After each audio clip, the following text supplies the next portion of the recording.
Padre Pio tinha um sonho, o sonho de criar grupos de oração, e este sonho remonta provavelmente à infância, quando terminado o jantar, a família se juntava ao redor do fogão e rezava o terço. Olha só a pobreza, né? A família se... Bom, eu acho que ao redor do fogão não era porque talvez não tivesse espaço, a casa dele era muito pequenininha, mas talvez por causa do frio, né? Está aqui dizendo... deixa eu ver...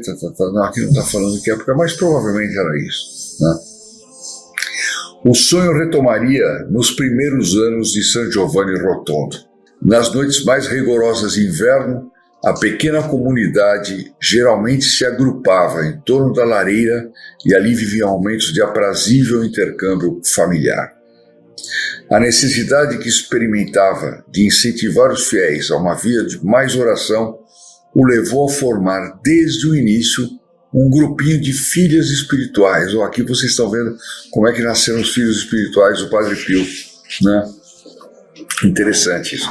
Quer dizer, um pequeno grupinho aos quais procurava transmitir princípios elementares de vida cristã, como rezar, como meditar, como falar com Deus. Olha que interessante, né?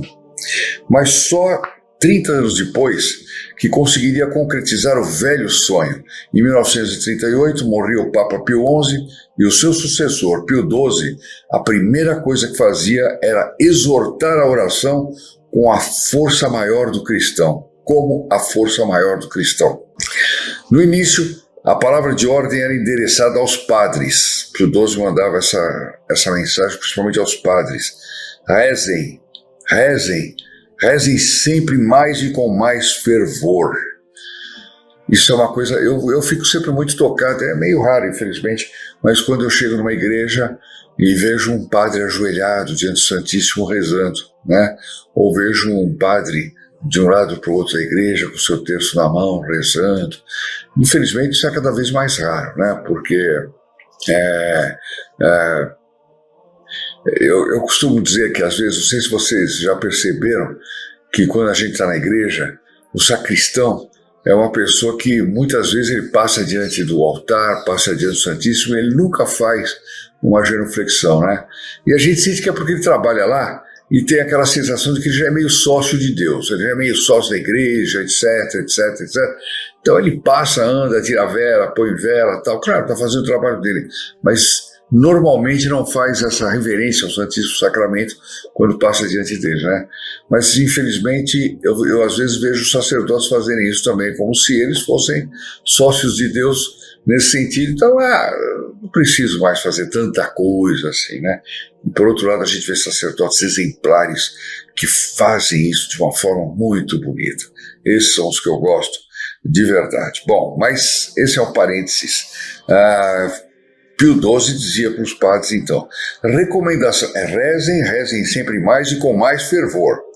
Recomendação que repetiria nos anos seguintes, aspas, padres, rezem, sejam para os fiéis modelos de oração. O padre tem que ser um modelo de oração para os fiéis. Quando eu me lembro de certos padres que preferem fazer shows, preferem se vestir de, de artista, não vou citar nomes aqui, eu fico pensando nisso, né? Modelos de oração. Pio XII pedia isso.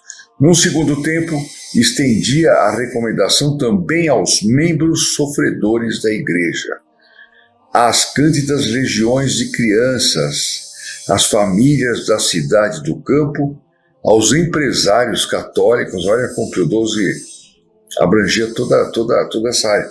Os empresários católicos, tem empresário que acha que não precisa rezar, né? Ele é empresário. O negócio dele é tratar de negócio, ganhar dinheiro, atender celular, responder o WhatsApp, ver como é que está a bolsa, se subiu, se desceu, e nem para a família ele liga, né?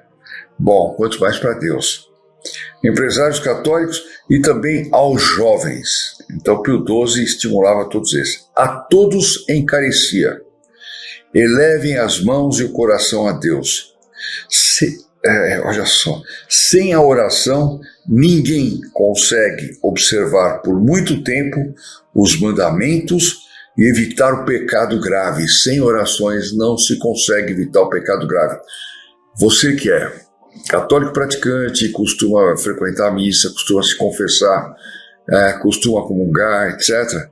No entanto, para perseverar em estado de graça, tem que rezar. Aquele que não reza não consegue praticar os 10 mandamentos na perfeição, não consegue ficar sem pecar, né? Sem evitar o pecado grave. A oração é a mais forte e poderosa arma contra os perigos e assaltos do mundo. Eu insisto muito na minha família que todo mundo ande com terço no bolso, porque o Padre Pio dizia que o terço era a grande arma dele, né? Por que não portar o terço para de vez em quando rezar, para de vez em quando tá num trânsito parado, aqui em São Paulo, por exemplo, o trânsito vive parado, dá para rezar rosários e rosários, ao invés de ouvir música, em geral, música boba no rádio, ficar ouvindo fofoca, sei lá o que, reze, né? Aproveite todos os momentos para rezar. É tão simples rezar um terço, por exemplo. Leva quanto? De 8 a 10 minutos, né? Meditando, etc. Mas as pessoas não rezam. As pessoas passam, às vezes, um dia inteiro sem rezar. Ou então tem aquele famoso que diz, eu rezo de manhã, sempre que eu acordo, e rezo à noite também antes de dormir. Poxa, é um católico exemplar, né? Não. E tem aqueles que, de repente, passam uma semana sem rezar.